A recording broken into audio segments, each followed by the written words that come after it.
ફરી એક વખત સરસ્વતી ગ્રુપ ઓફ એજ્યુકેશનની આ ઓનલાઈન સફરમાં આપ સૌનું હાર્દિક સ્વાગત છે। વિદ્યાર્થી મિત્રો, આપણે વિજ્ઞાન વિષયમાં ધોરણ 8 ચેપ્ટર નંબર 7 એટલે કે વનસ્પતિ અને પ્રાણીઓનું સંરક્ષણ એના વિશે હાલ આપણે અભ્યાસ કરી રહ્યા છીએ।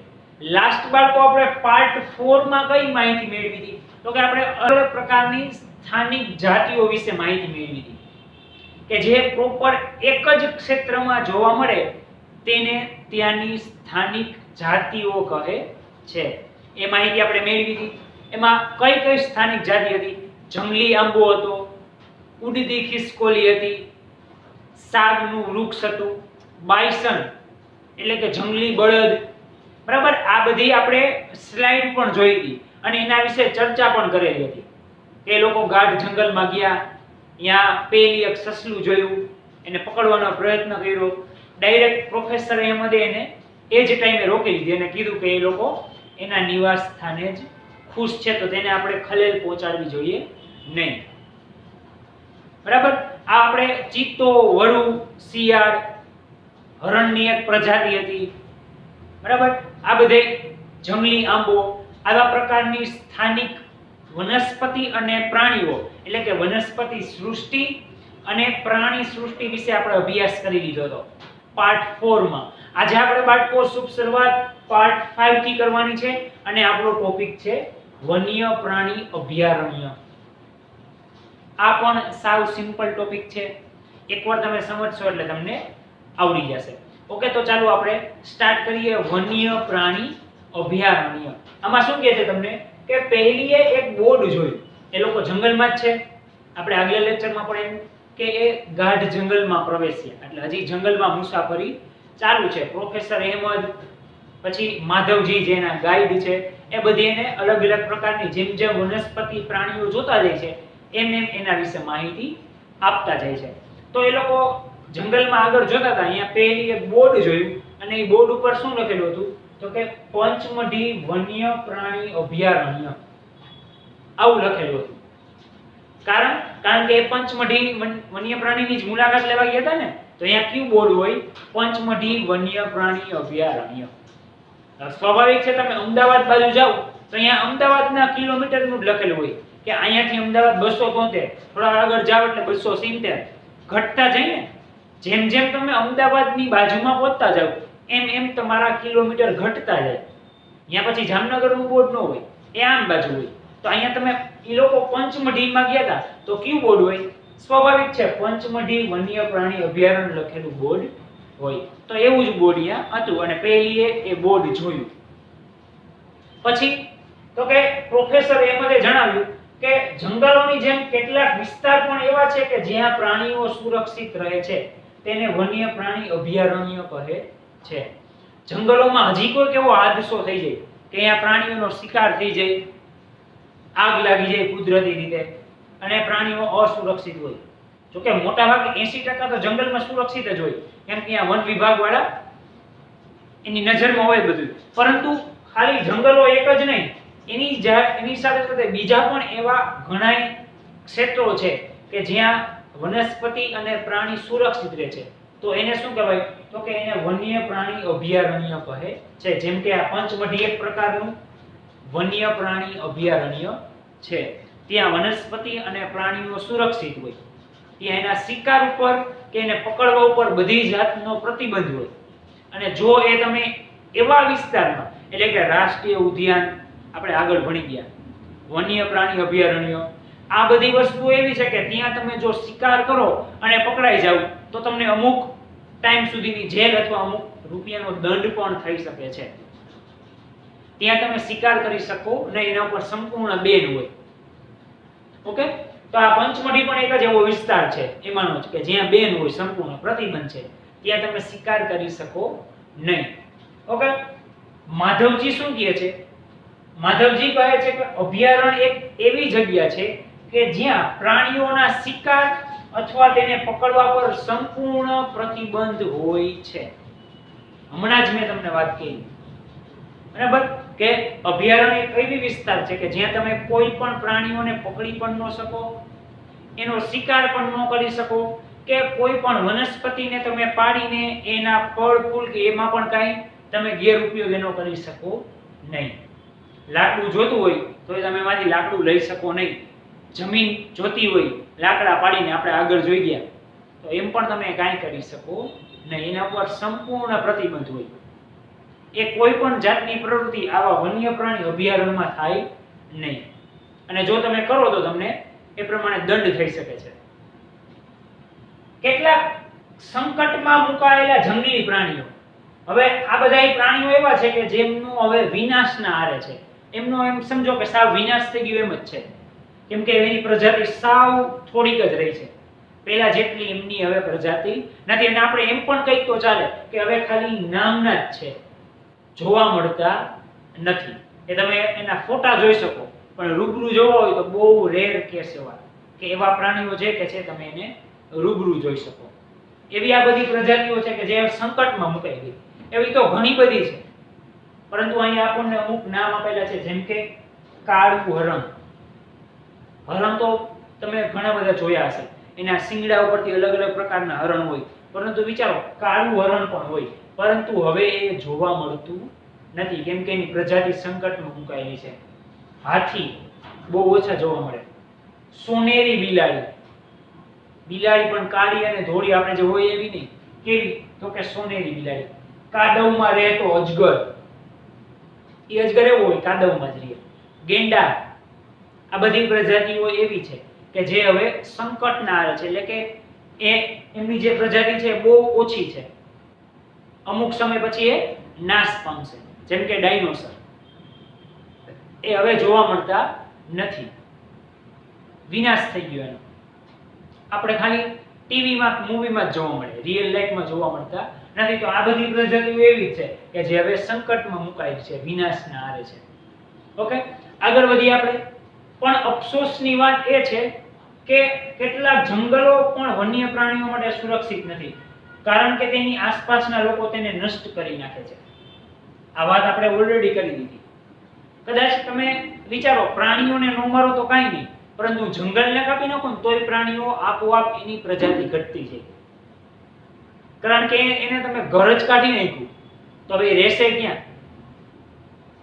સ્વાભાવિક જ છે ને, તમે ઘરમાંથી બહાર કાઢી નાખ્યા તો એ કોઈ વસ્તુ રહે ક્યાં? તો આ પ્રાણીઓને તમે મારો નહીં તો કાંઈ નહીં, પરંતુ એના જે ઘર છે જંગલ, વન્ય પ્રાણીઓ, એ જંગલમાં સુરક્ષિત નથી. કેમ કે આજુબાજુને ઘણી એવી પ્રજાતિ હોય, એને લાકડું જોતું હોય.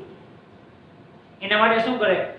જંગલને નાશ કરી નાખે. જમીન જોતી હોય, કારખાના સ્થાપવા હોય, ઉદ્યોગો સ્થાપવા હોય, તો એના માટે જંગલની જમીનનો યુઝ કરે અને જંગલને કાપી નાખે. તો એટલું એનું ઘર ઓછું થઈ ગયું. તો આવું તો દર બધી બાજુથી થતું હોય. વિચારો, તો જંગલ હોય આવડું, પછી બધી બાજુએ થોડાક સમય પછી આવડું જંગલ થઈ જાય. પછી આપણે ન્યૂઝપેપરમાં જોતા હોય કે આ ગામમાં દીપડો આવી ગયો, આ ગામમાં સિંહ આવી ગયો અને 2-3 બળદનું અથવા ગાયનું મારણ કર્યું અને ખેડૂત ઉપર પણ હુમલો કર્યો. તો એના તમે ઘરમાંથી કાઢી મૂકો તો તમારા ઉપર હુમલો કરીને સ્વાભાવિક છે પછી તમારા ઘરમાં આવી જ જાય. કારણ કે એના ઘરમાં તોડવામાં જ તમારો હાથ હતો, મનુષ્યનો હાથ જ હતો. એટલે એવું થતું હોય છે. એટલે એક અફસોસની વાત છે કે હવે ધીમે ધીમે જંગલો નાશ થાય છે, એટલે ત્યાંના વન્ય પ્રાણીઓ છે એ સુરક્ષિત નથી. આગળ આપણે જોઈએ તો કે શું તમે કોઈ પ્રાણી સંગ્રહાલયની મુલાકાત લીધી છે? જેમ કે આપણે રાજકોટમાં છે પ્રદ્યુમન પાર્ક. આજી ડેમ હતું પહેલા, અત્યારે પ્રદ્યુમન પાર્ક છે. તો શું તમે કોઈ પ્રાણી સંગ્રહાલયની મુલાકાત લીધી છે? હવે ત્યાં શું હોય? પ્રદ્યુમન પાર્ક નાનું પ્રાણી સંગ્રહાલય છે, બહુ મોટું નથી. ત્યાં તમને અલગ અલગ પ્રકારના ઘણા બધા પ્રાણીઓ જોવા મળે, વન્યજીવો જોવા મળે, પરંતુ એ બધા કેવા હોય? સુરક્ષિત હોય. એને તમે જરા પણ હાનિ પહોંચાડી શકો નહીં. કેમ કે એ ખાલી મનોરંજન માટે, જોવા માટે હોય. એને ઘરે લઈ જાઓ, એનો નાશ કરી નાખો, એને હાનિ પહોંચાડો, એવું એમાં ચાલે નહીં. કારણ કેમ કે એ ત્યાં સુરક્ષિત છે. એને પ્રોપર ટાઈમે જમવાનું મળી જાય છે. એ બધી એને એના માટેની રહેઠાણ વિસ્તાર, જમવાનો ભાગ બધું એને સુરક્ષિત હોય. જો એ કીધું જ છે, તે પણ એક એવું સ્થળ જ છે કે જ્યાં પ્રાણીઓની રક્ષા કરવામાં આવતી હોય છે. ભલે કે ત્યાં પાંજરામાં પુરાયેલા હોય, સિંહ છે તો એના માટે બહુ મોટો વિસ્તાર ન હોય, લિમિટમાં હોય, પરંતુ એ ત્યાં સુરક્ષિત હોય. એને પૂરેપૂરું ટાઈમે ભોજન મળી જતું હોય ને પૂરેપૂરી રક્ષા મળે, બરાબર, એ કેવા છે ત્યાં સુરક્ષિત હોય પ્રાણી સંગ્રહાલયમાં. એ પણ આ વન્ય પ્રાણી અભયારણ્યની જેમ એક એવું સ્થળ જ છે કે જ્યાં પ્રાણીઓ સુરક્ષિત રહી શકે. પરંતુ બેયમાં તફાવત શું છે કે વન્ય પ્રાણી અભયારણ્ય છે બહુ મોટા હોય, જ્યારે એની સાપેક્ષે આ પ્રાણી સંગ્રહાલય છે થોડાક નાના હોય. અને અહીંયા ઘણા બધા પ્રાણીઓ અને વનસ્પતિ જોવા મળે, જેના અહીંયા બહુ એના કરતા ઓછા હોય. જોવા તો મળે જ, પરંતુ આના કરતા ઓછા જોવા મળતા હોય. ઓકે બાળકો, તો અહીંયા આપણો આ વન્ય પ્રાણી અભયારણ્યનો ટોપિક પણ પૂરો થાય છે. સાવ સિમ્પલ છે. આટલા મુદ્દા તમે એક વખત ધ્યાનથી વિડિયો સાંભળી લ્યો અને વાંચી લ્યો, એટલે બીજી વાર તમારે એને યાદ રાખવાની જરૂર પડે નહીં. ઓકે, અને સાથે સાથે આ બધાય પોઈન્ટ તમારી બુકમાં પણ એક વખત નોટ ડાઉન કરી લ્યો. હવે બાળકો આપણે રાષ્ટ્રીય ઉદ્યાન વિશે વાત કરીએ કે રાષ્ટ્રીય ઉદ્યાન એક્ચ્યુઅલીમાં છે શું. ચાલો આપણે સ્ટાર્ટ કરીએ કે રોડની એક સાઈડ બોર્ડમાં લખેલું હતું સાતપુડા રાષ્ટ્રીય ઉદ્યાન. જ્યાં જ્યાં જે વસ્તુ ચાલુ થાય એનો બોર્ડ તો મારેલો જ હોય, સ્વાભાવિક છે, નામ ને ચિહ્ન કંઈક તો હોય જ. તો એ લોકો જતા હતા, બરાબર, ત્યાં ફરવા ગયા હતા ટ્રીપ ઉપર. તો એક બાજુ એ લોકો જોયું કે બોર્ડમાં લખેલું છે સાતપુડા રાષ્ટ્રીય ઉદ્યાન, મતલબ કે હવે એ લોકો જે વિસ્તારની મુલાકાત લેવા જવાના છે એ વિસ્તાર કયો છે? સાતપુડા રાષ્ટ્રીય ઉદ્યાન.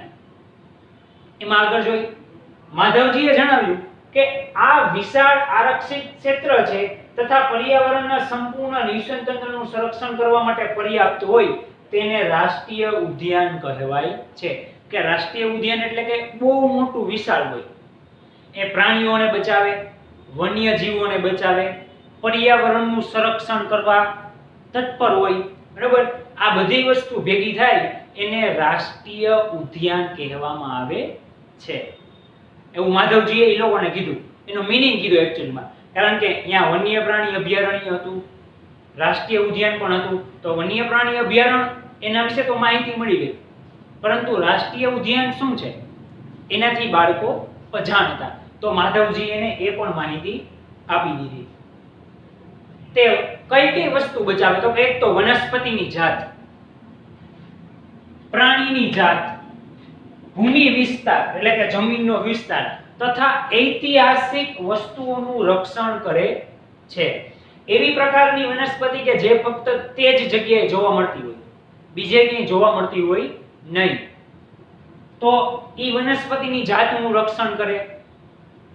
એવા પ્રાણીઓ કે ફક્ત ત્યાં જ જોવા મળે, જેમ કે આપણે હમણાં આગળ જોયું હતું ઉડતી ખિસકોલી છે, આવા બધા સ્થાનિક જાતિઓ.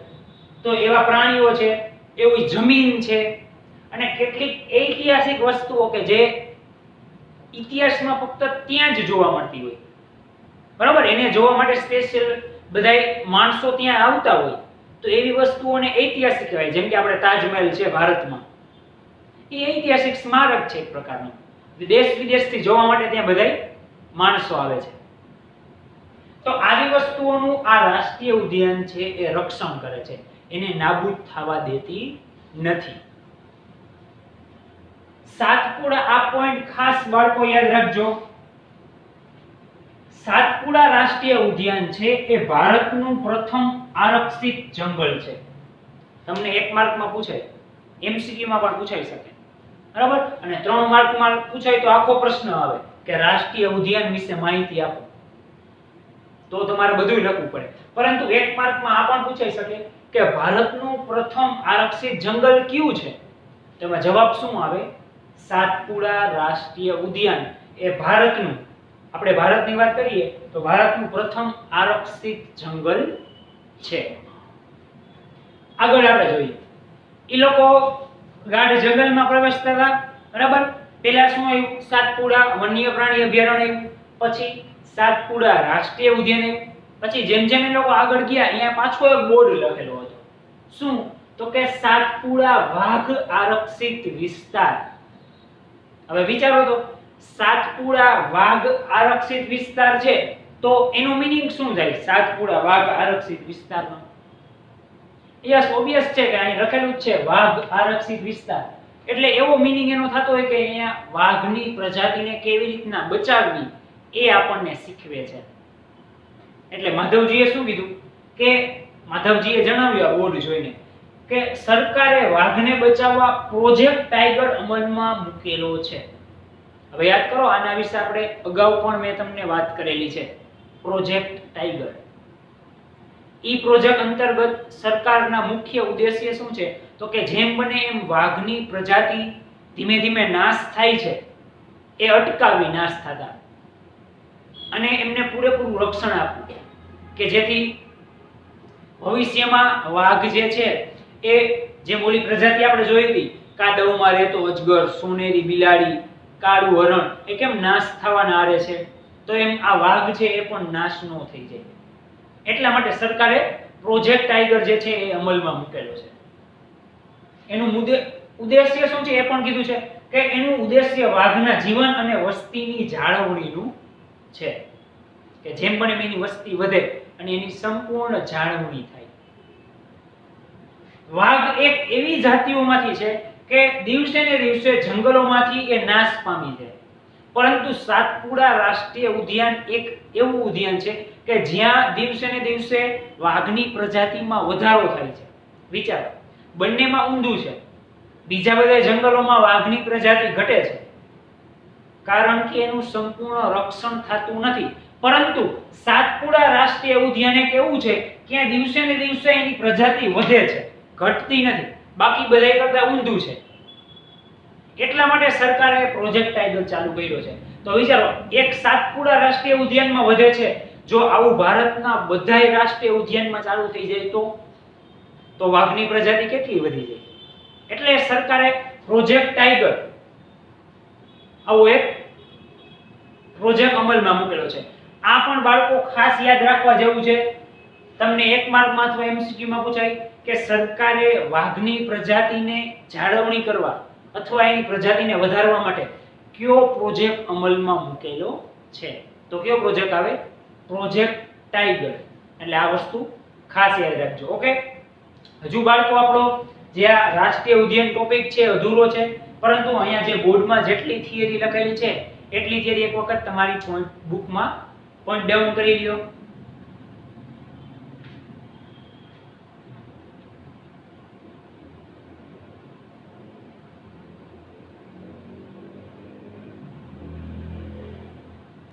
તો આપણે બાળકો જોયું કે રાષ્ટ્રીય ઉદ્યાન એક એવી જગ્યા છે કે અહીંયા બધી જ પ્રકારની વનસ્પતિ અને પ્રાણીઓ આ સંપૂર્ણ સુરક્ષિત રહે છે.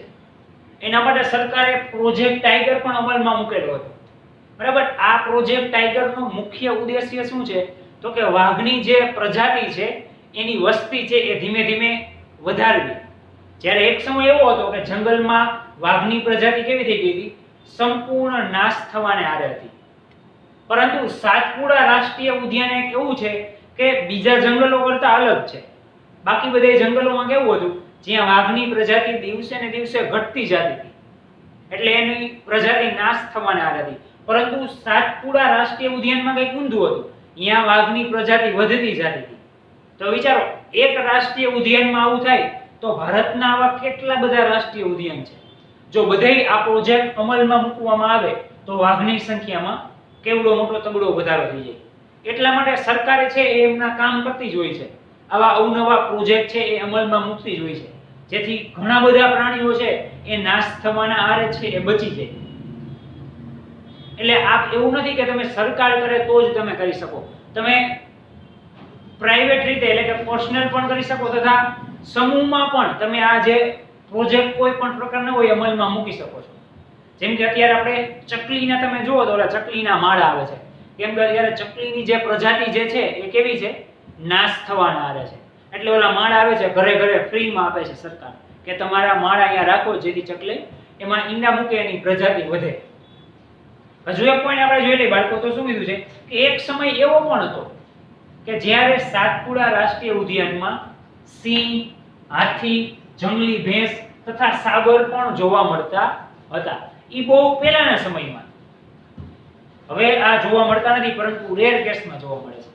બહુ વધારે જોવા મળતા નથી. પણ એક સમય એવો હતો ત્યારે આ બધાય પ્રાણીઓ જોવા મળતા. પણ પહેલાના સમયમાં તો હતું ને કે ત્યારે એવી બધી સરકારને એવા પ્રોજેક્ટની એવી સુવિધાઓ નહોતી. એટલે ત્યારે જે પ્રજાતિઓ નાશ થઈ ગઈ ઈ થઈ ગઈ, પણ હવે ઝડપથી સરકાર જે છે એ પ્રજાતિ નાશ થવા દેતી નથી, કારણ કે નાશ થવાના હોય કે તરત જ એ આવા પ્રોજેક્ટ અમલમાં મૂકી દે છે.